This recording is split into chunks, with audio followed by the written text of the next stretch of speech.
Good evening, I'm Corina Sanchez Rojas sitting in for Miss Pinky Webb. Tonight we ask the questions, we tackle the issues, and we clarify matters. And we get on point.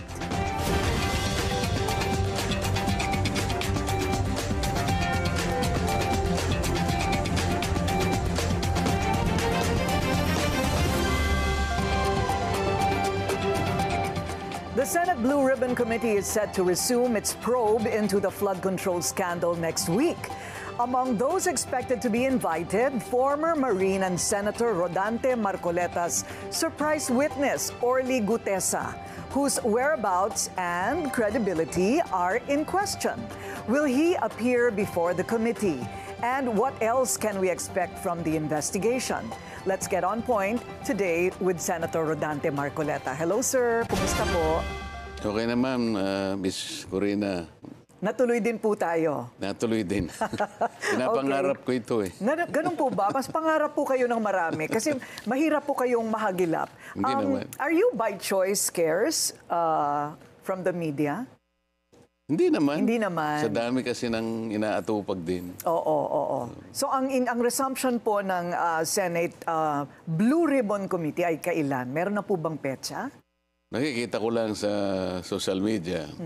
Parang November 14. November 14. Yes. Blue Ribbon Committee na po yon. Yes. Okay. Ano po ang reaksyon po ninyo sa pagbabalik ni Senador Ping Lacson bilang head ng Committee on the Blue Ribbon Committee? Eh kung gusto niyang bumalik, wala namang makakapigil sa kanya. Nagtaka nga ako kung bakit siya nag-resign. Tatanungin ko rin po sana kayo, bakit nga ba siya nag-resign? Marami pong haka-haka kung bakit. Mas maganda kasi kung siya sasagot nun eh. Hindi ko naman kaya sagutin yung para sa kanya. Hindi po ninyo alam kung ano yung mga pinag-usapan ng mga kasamahan po ninyo? Eh kasi sa majority lang dinidesisyonan yun, hindi makasama ang minority.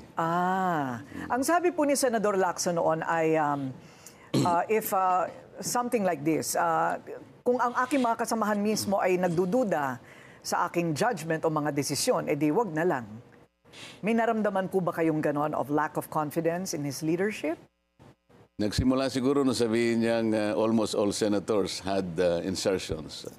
So many of his colleagues in the majority perhaps were unsettled by that statement. I see, but insertions per se is not illegal. At that time, kasi ang insertions connotes a negative impression. Kasi nakita nyo naman related sa mga flood control projects, katakot-takot na insertions na kung gamitin pa yung ibang mga salita dyan, consolidation, amendments, pero iisa naman yung definition nun eh.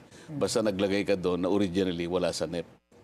Mga insertions yun. Ano po ang inyong working principle habang tayo po ay pumupunta po dito sa lugar kung saan lahat ay akusasyon bago ito mapatunayan? Nalulungkot ako. Kasi tingnan mo na lang si Orly Gutesa. Sa aking palagay ay isa siyang mabuting tao. Sapagkat nakita ko sa kanya yung paninindigan niya. Orly Gutesa is very credible. He has nothing to gain here. He has everything to lose. Bakit naman siya yung pinipilit na gisain at sinasabi na di umano ay fraudulent yung pagkakanotaryo ng kanyang sworn statement? I don't think he has the capacity to falsify. Saan siya kukuha ng stamp? Saan kukuha ng dry seal? Paano niya maihiram yung notarial register para makita niya kung ano yung number na ilalagay sa document, anong page number, anong book number? All these are foreign to an ordinary individual na maaaring hindi niya alam kung ano yung notary public. At wala pa akong nakitang nagpanotaryo sa buong buhay ko na binalikan niya yung kung sino man yung namamahala doon sa notarial office na yon. At siniguro niya, ma'am, sir, pasensya na po, gusto ko lang makasiguro kung kayo nga po ang pumirma nito. Walang ganun eh. Notary public services in this country has become a cottage industry. Lalong-lalo na sa mga areas na may mga city hall, mga municipal hall. Hindi mo makikita yung, yung abogado. Wala naman nagpapakita eh. And chances are, yung notaryo na yon, hindi nga niya pirma yon because naglalagay lang sila ng associate doon, staff, secretary kaya, para siyang pumirma. Para sa kanya. Para sa abogado. It has become a lucrative business. Nakagawian na nga po talaga yan. I mean, from my own experience. Nakita ko yung abogada passed the bar in 2021. So 4 years pa lang siyang abogado. Pero kung titingnan mo, judging from the number of books, yung notarial registers, nasa book 8 na siya. So talagang ano nila yung pagnonotaryo? Iyan siguro, baka hindi nagtatrial yon, baka wala sa korte, pero ang talagang pangunahing kinabubuhay nila yung pagnonotaryo.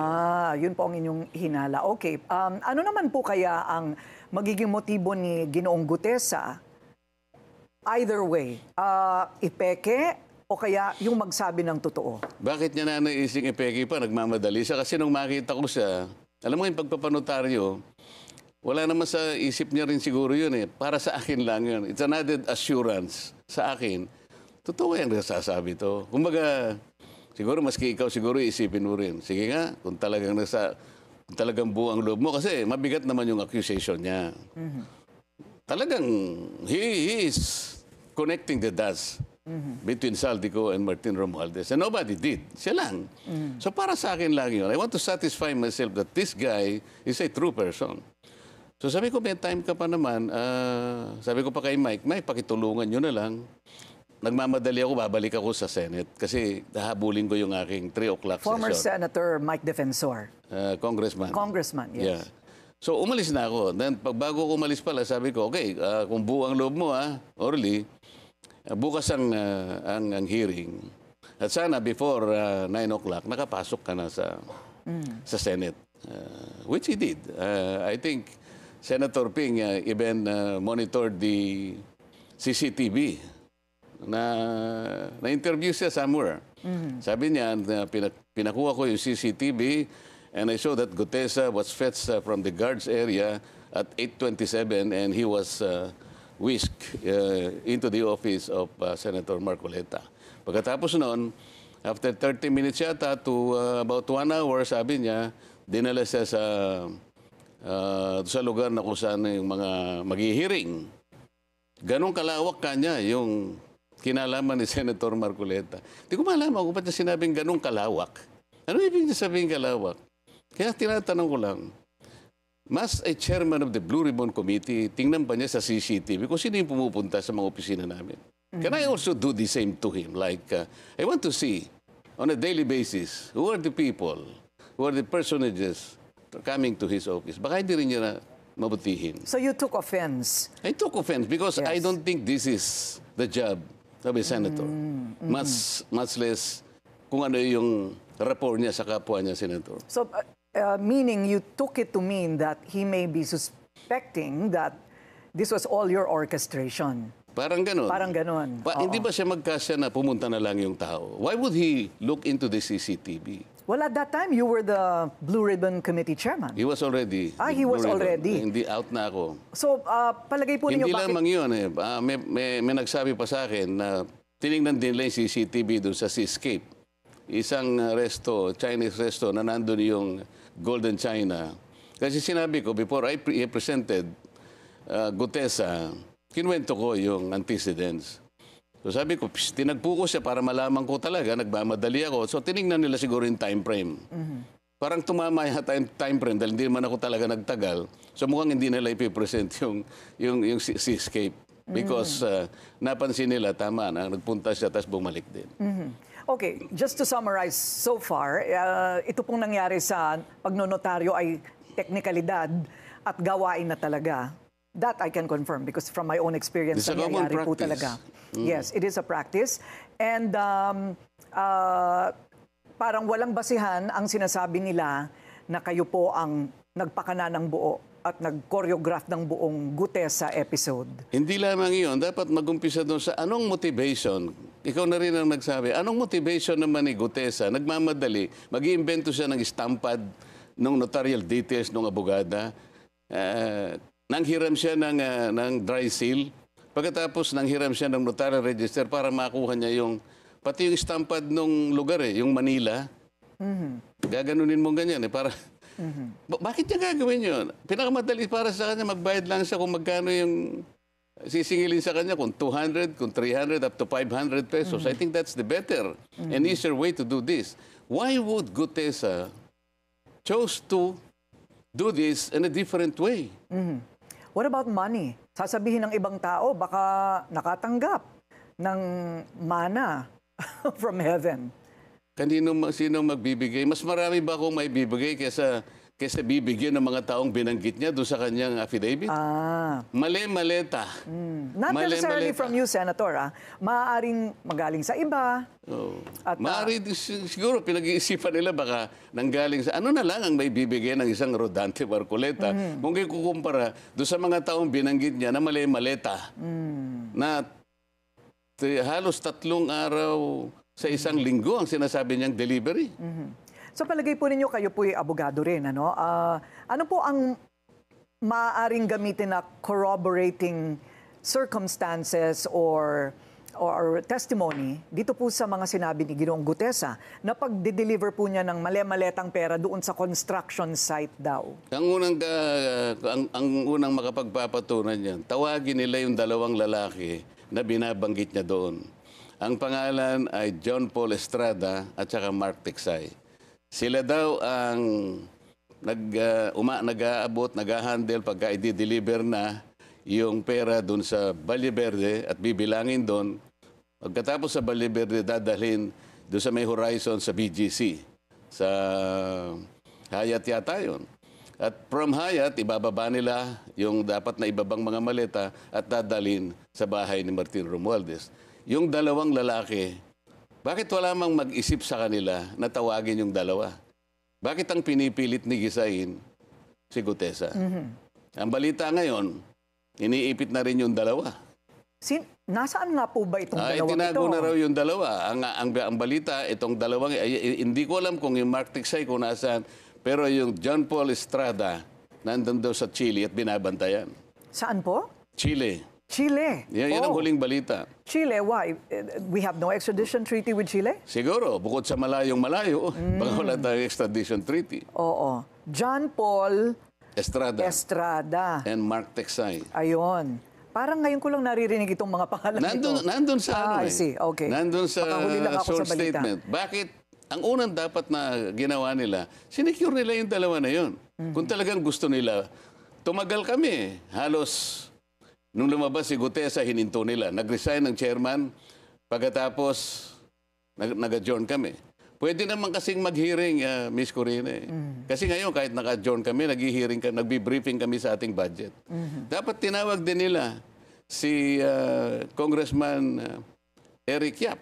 Dahil binanggit niya to, siya yung nagdala ng pera doon sa noong December 2024. Yun daw ang pinakamarami na perang dinala. Sapagkat 46 na maleta, suitcases, na Rimowa, yung makakapal. Kaya ang bawat isang maleta ay naglalaman ng 48 million. Bakit hindi man lang nila tinawag si Eric Yap? Binanggit. Ang pinipilit nilang bigyan ng butas, yung statement, na wala namang motivation para mameki pa si Gutesa. Why not just follow that lead? At pagkatapos, naging academic din yung Ms. Corina, sapagkat alam mo naman, nung tagpo na siya ay humarap na at sumumpa na rin sa committee. And he allowed himself to be interpellated by the members. Maski si Senator Ping, sinabi niya, wala naman kanyang, hindi naman nabaliwala kanya yung pala. Bakit pa tayo pumupunta dun sa Notary Public? Kinasangkapan nila yung executive judge ng RTC ng Manila para gumawa ng order na yung pirma ay talagang hindi pirma ng abogada. Why would it be a problem to remedy that? Can't he just redo the affidavit and do the notary the proper way? Pwede naman po yun, di ba? Mabuti ka pa. Alam mo yung gagawin mo. Mas lalong alam nila yung gagawin nila. Ako ayaw ko nga i-suggest sa kanila. Okay. Kasi dapat naisip nila yun. Any ordinary human being could have thought of that. Okay. Well, I'm very ordinary and I thought of it. So, I Hindi, guess, special ka naman. Hindi po. Ako po'y nakikiangkas lang po ako sa inyong brain waves. Okay, so the other question would be, nasaan si Gutesa ngayon? Where is he? Come out wherever you are, sabi nga nila. We'll take a short break. We'll continue our discussion with Senator Rodante Marcoleta. When we return, stay tuned. This is On Point.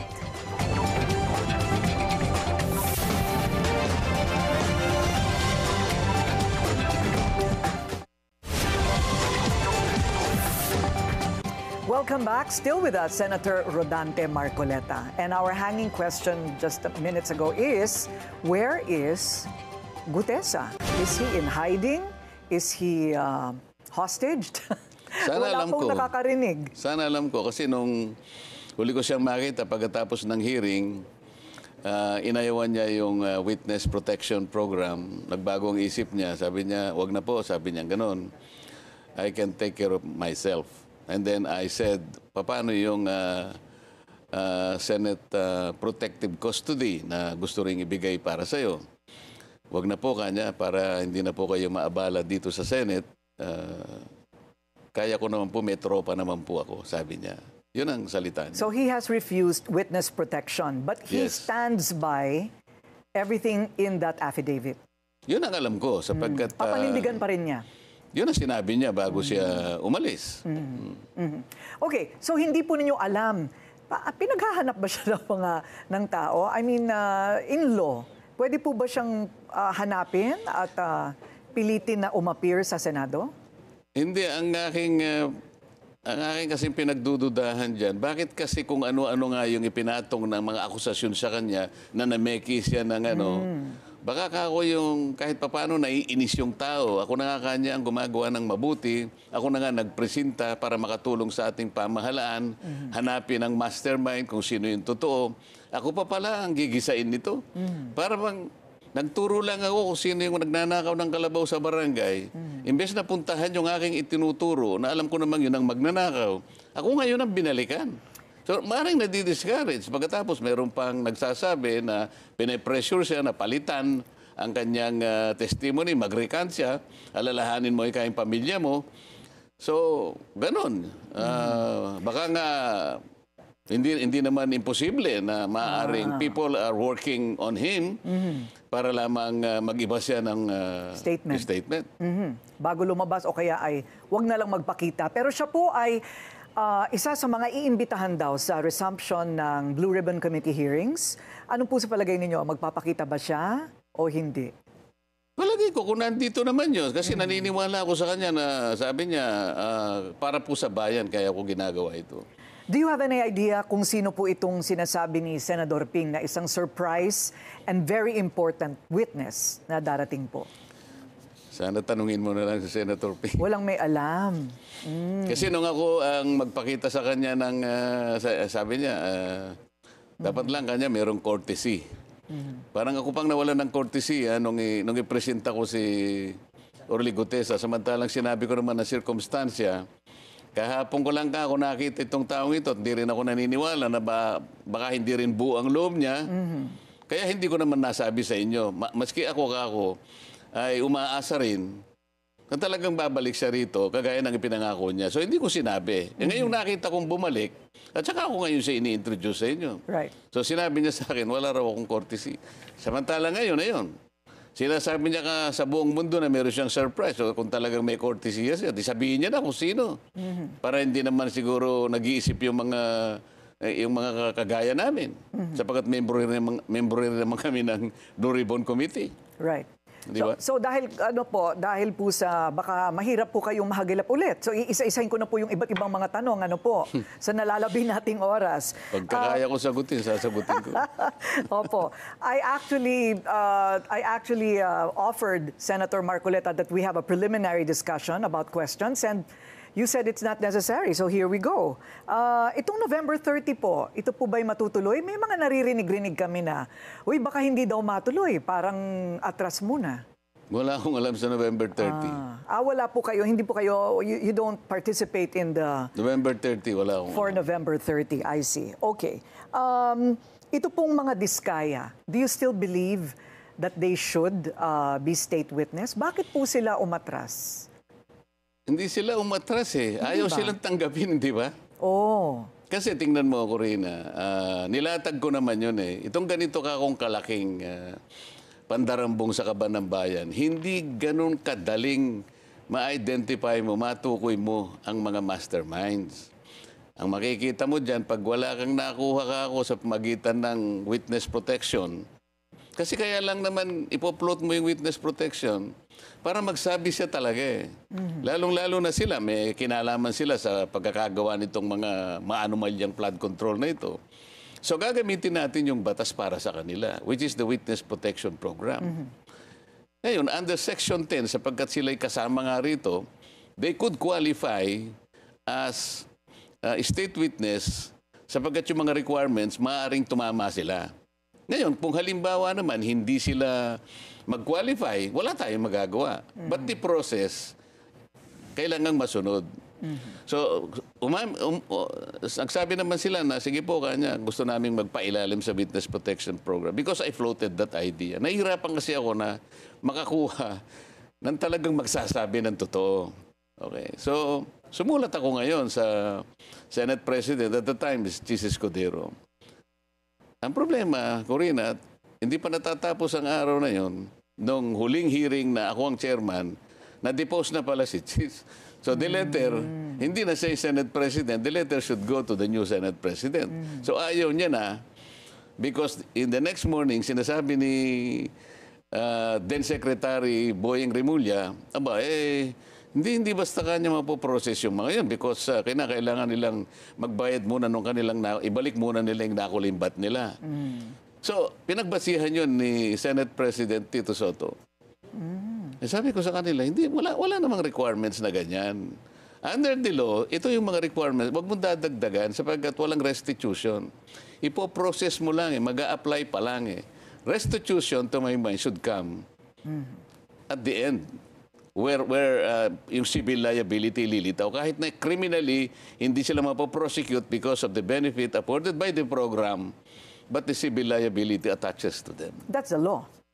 That is the law. Oh, yun, doon magre-restitute Kailangan ka na mapatunayan muna Yes, ang guilt beyond reasonable doubt, I guess, before they return any amount of money. At saka, yung order rin ng korte, kasi hindi libre yung civil liability. Yung witness protection, hindi ka na mapoprosecute kasi maring plunder ito, or malversation, or syndicated estafa. Criminal ito Yes. So, ang pinaka-ganansya lang nila, hindi na sila mapoprosecute doon. However, hindi sila makakawala doon sa civil liability na halimbawa talaga napatunayan na mali naman ang pagkakagawa ng mga projects o kaya ghost projects, ibabalik mo yung katapat na yun. Sir, naniniwala po kayo sa mga declaration ng SALN ng mga kasamahan po ninyo?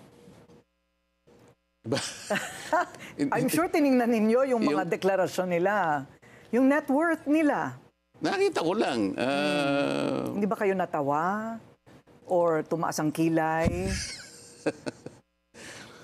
Yun ang kanilang pinanumpaan kasi ano yun, di ba? Kasi po, hindi po ba punishable under law yung magsinungaling sa SALN? Kasi correctable naman yun, gusto nilang correctin. Under Republic Act 6713, the law allows you to rectify kung merong mali. Hindi ka naman ma-charge. Kailangan lang i-correct mo. But they have to be proven wrong. I-point mo sa kanya, mali ka rito. Oo nga pala, nakalimutan ko ito, meron nga palang ganito. Kukorekin niya. Pero hindi ba misdeclaration na po yun? Hindi nga, inaalaw kasi ng batas Ano po yung strike 1, strike 2? And strike 2, kailangan daw parang perpetual ban from seeking public office? Sino yung na-strike 2? Yung kung sino man ang mai-strike 2 na nagsinungaling ulit. De-amend nila, hindi ba? Wala pa naman ako nabalitaang may nag-amend na, hindi ba? Sa bagay. Ngayon lang po yata kasi nagkakadudahan tungkol sa deklarasyon ng SALN. Hindi kasi yung mabuti na sabi mo yan, meron bang na-charge sa mga senators ng malversation ngayon? Kasi, or misrepresentation, yes.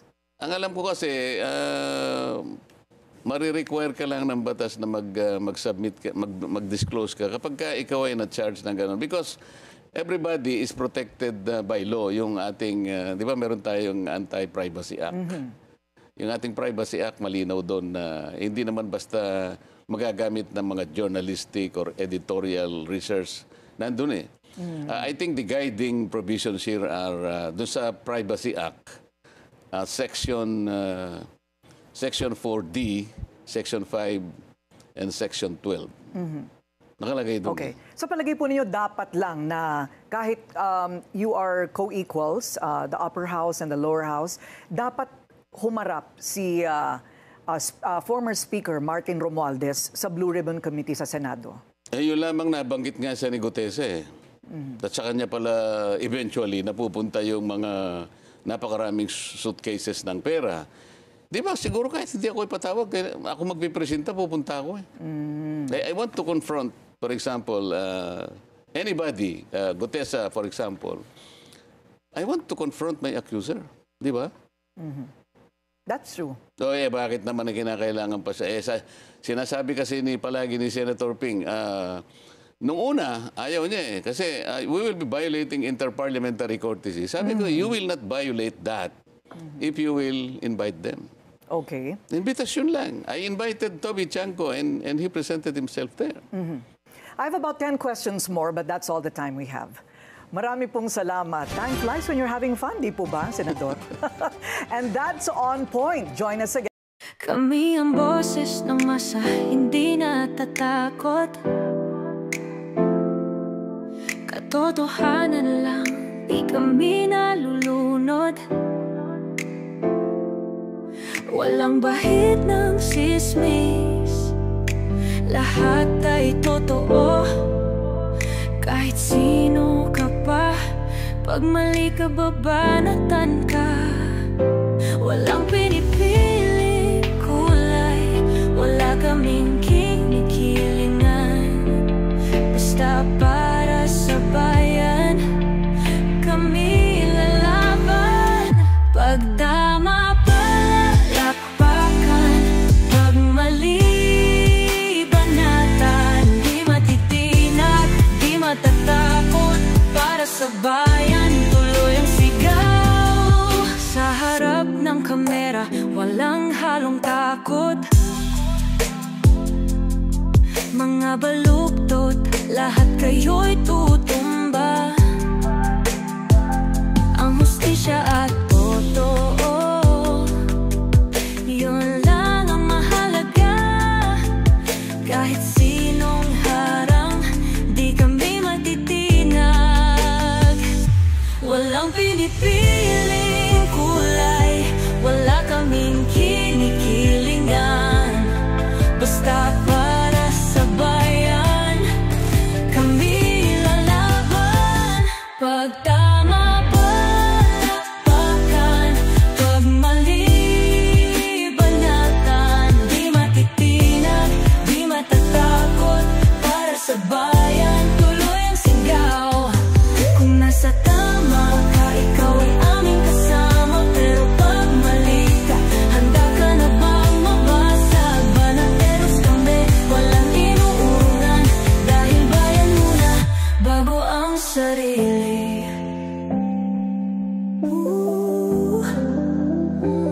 Bago ang sarili.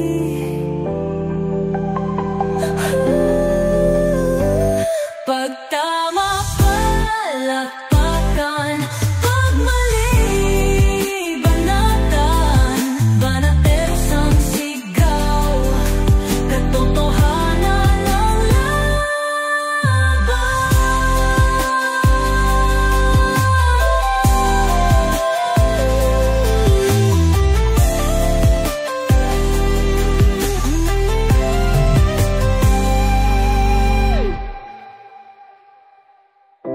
Sa harap ng